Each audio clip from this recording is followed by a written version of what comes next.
Assalamualaikum warahmatullahi wabarakatuh. Perkenalkan, kami dari kelompok 4 mata kuliah Politik dan Pembangunan Agribisnis. Dan pada kesempatan kali ini, kami akan mempresentasikan hasil dari diskusi kami berupa policy brief yang berjudul Kebijakan Pengendalian Tembakau dalam Menyeimbangkan Kepentingan Ekonomi dan Kesehatan di Indonesia. Sebelumnya, saya akan memperkenalkan anggota dari kelompok kami. Yang pertama ada Muhammad Rizky Falih, yang kedua ada Madu Sila, yang ketiga ada Muhammad Anseri Rahman, yang keempat ada Danendra Rifki, dan yang terakhir ada saya sendiri, Raditya. Tanpa berlama-lama lagi, marilah kita lanjut kepada materi. Policy brief ini memuat poin-poin penting sebagai berikut. Yang pertama, adanya dilema antara kepentingan ekonomi yang di mana Indonesia sendiri merupakan produsen tembakau keempat terbesar di dunia dan juga kesehatan masyarakat dalam proses pengembangan agribisnis tembakau di Indonesia. Selain itu, lemahnya implementasi kebijakan pengendalian tembakau termasuk struktur cukai yang dinilai tidak efektif dan juga lemahnya penegakan regulasi. Yang terakhir, keterbatasan program diversifikasi ekonomi bagi petani tembakau di tengah peningkatan biaya kesehatan nasional. Industri tembakau di Indonesia mencerminkan kompleksitas antara kepentingan ekonomi dan kesehatan. Sebagai produsen tembakau terbesar nomor 4 di dunia, sektor ini memberikan kontribusi besar terhadap perekonomian, yaitu sekitar 96,65% dari total penerimaan cukai dan menyerap 5,98 juta tenaga kerja. Namun, konsumsi tembakau menimbulkan beban kesehatan dan biaya ekonomi melalui pengobatan dan hilangnya produktivitas kerja. Apalagi kebijakan tembakau saat ini masih sangat terbatas. Contohnya seperti struktur cukai yang masih kurang optimal dan kurangnya implementasi kawasan tanpa rokok.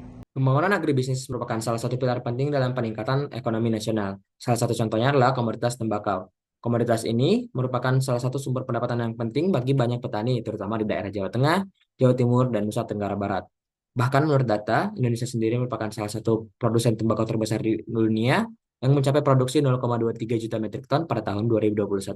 Selain itu, industri tembakau di Indonesia juga memberikan lapangan kerja bagi jutaan orang, mulai dari petani tembakau hingga para pekerja di pabrik rokok. Namun, pembangunan agribisnis tembakau di Indonesia tidak terlepas dari berbagai permasalahan yang cukup kompleks. Tantangan-tantangan yang dihadapi, seperti fluktuasi harga, ketergantungan pada iklim, hingga persaingan dengan produk impor, juga mempengaruhi eh, keberlangsungan agribisnis komoditas ini. Regulasi pemerintah yang berusaha mengendalikan konsumsi rokok, seperti kenaikan cukai dan pembatasan iklan, memberikan dampak yang cukup signifikan terhadap permintaan tembakau. Kebijakan tersebut, meskipun sebenarnya bertujuan baik dari perspektif kesehatan masyarakat, seringkali tidak memperhatikan dampaknya terhadap petani tembakau. Kondisi ini menimbulkan dilema dalam pengembangan agribisnis tembakau, di mana di satu sisi pemerintah ingin menekan dampak negatif konsumsi tembakau, namun di sisi lain sektor industri tembakau juga menjadi sumber pengiriman bagi jutaan orang. Maka dari itu, policy brief ini diperlukan untuk membantu pemerintah maupun petani tembakau maupun para pekerja di industri tembakau dalam memahami permasalahan dan merumuskan kebijakan-kebijakan yang dapat memperbaiki permasalahan yang terjadi pada pengembangan agribisnis tembakau itu sendiri. Tembakau adalah salah satu komoditas penting yang menopang perekonomian Indonesia. Industri tembakau berkontribusi besar terhadap penerimaan negara, terutama melalui cukai, yang pada tahun 2016 menyumbang hingga 96,65% dari total cukai nasional. Hal ini menjadikan tembakau sebagai sumber pendapatan negara yang signifikan untuk mendukung pembangunan nasional.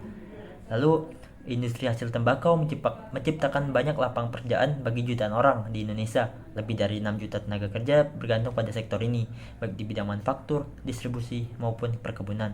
Hal ini menunjukkan bahwa industri hasil tembakau tidak hanya berperan sebagai penghasil pendapatan negara, tapi juga sebagai sektor ekonomi yang menggerakkan kehidupan banyak masyarakat. Dengan produksi sekitar 164.851 ton per tahun, Indonesia menempati posisi ke-6 dalam daftar produsen tembakau terbesar di dunia.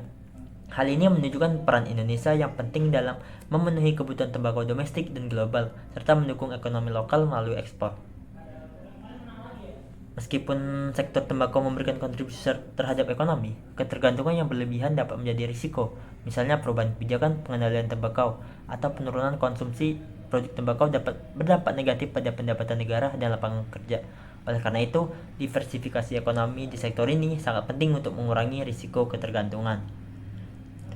Kebijakan pengendalian tembakau sangat diperlukan untuk melindungi dampak negatif dari industri hasil tembakau, tetapi harus mempertimbangkan dampaknya pada ekonomi. Langkah seperti pengurangan konsumsi produk tembakau harus disertai dengan strategi alternatif untuk mendukung pekerja, petani, dan industri yang bergantung pada tembakau. Pemerintah perlu merancang kebijakan yang mendukung transisi ekonomi yang lebih sehat tanpa mengorbankan stabilitas sektor tembakau yang sangat penting ini. Solusi seperti pengembangan sektor pertanian alternatif atau dukungan bagi UMKM dapat menjadi strategi yang relevan. Pembahasan sektor tembakau bagian kesehatan. Rokok adalah pembunuh senyap yang merenggut jutaan nyawa setiap tahun. Di Indonesia saja, sekitar 200.000 orang meninggal akibat penyakit terkait rokok, serta 25.000 orang telah menjadi korban perokok pasif. Rokok tidak hanya merusak paru-paru, tapi juga menurunkan produktivitas dan kualitas hidup. Indonesia masih menghadapi tantangan dalam menerapkan regulasi kesehatan yang efektif, seperti larangan merokok di tempat umum yang belum final. Negara lain telah menerapkan kebijakan ketat, termasuk pembatasan iklan rokok dan larangan merokok di fasilitas umum untuk melindungi kesehatan masyarakat. Negara lain telah membuktikan bahwa kebijakan pengendalian tembakau yang efektif dapat menyelamatkan nyawa dan meningkatkan kualitas hidup. Rekomendasi kebijakan untuk menyeimbangkan kepentingan ekonomi dan kesehatan dalam pengendalian tembakau di Indonesia, diperlukan beberapa kebijakan komprehensif yang mencakup aspek regulasi, pemberdayaan ekonomi, dan juga perlindungan kesehatan masyarakat. Berikut adalah rekomendasi kebijakan yang dapat diimplementasikan. Yang pertama, kenaikan cukai rokok secara bertahap. Meningkatkan cukai rokok secara bertahap untuk mengurangi konsumsi dan memberikan insentif ekonomi bagi pengendalian tembakau. Yang kedua, diversifikasi ekonomi petani tembakau. Mengembangkan program pendampingan bagi para petani tembakau untuk beralih ke tanaman alternatif bernilai ekonomi tinggi, seperti tanaman hortikultura atau tanaman perkebunan. Yang ketiga, yaitu penguatan regulasi produk tembakau. Memberlakukan larangan total iklan, promosi, dan juga sponsor produk tembakau di semua sosial media. Yang keempat, edukasi publik dan perlindungan kelompok rentan. Melaksanakan kampanye edukasi berbasis data yang menyasar kepada anak muda untuk mencegah konsumsi tembakau sejak dini. Yang kelima dan yang terakhir adalah kolaborasi lintas sektor dan pemantauan kebijakan. Membentuk tim lintas sektor yang melibatkan pemerintah, akademisi, dan juga masyarakat sipil untuk menyusun dan memantau kebijakan pengendalian tembakau.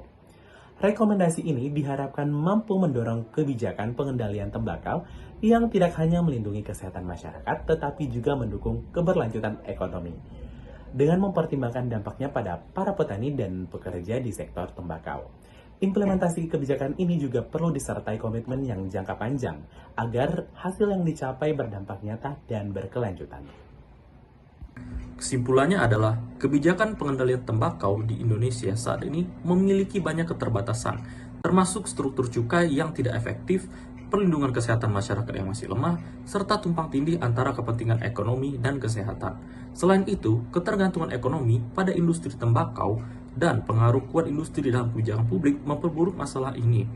Untuk mencapai perubahan yang lebih baik, perlu dilakukan reformasi kebijakan fiskal melalui perbaikan struktur cukai, implementasi program transisi ekonomi untuk komunitas yang bergantung pada tembakau, penguatan regulasi kesehatan, serta edukasi kepada publik dan perlindungan pada kelompok yang rentan.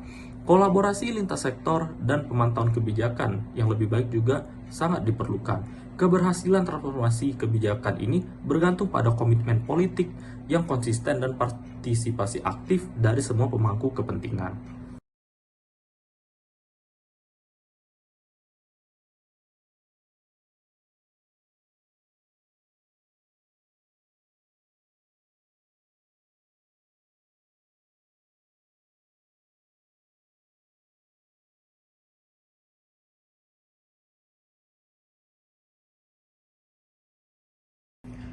Baiklah, sekian saja presentasi dari kelompok kami. Apabila ada salah kata, kami mohon maaf. Kami akhiri. Wassalamualaikum warahmatullahi wabarakatuh.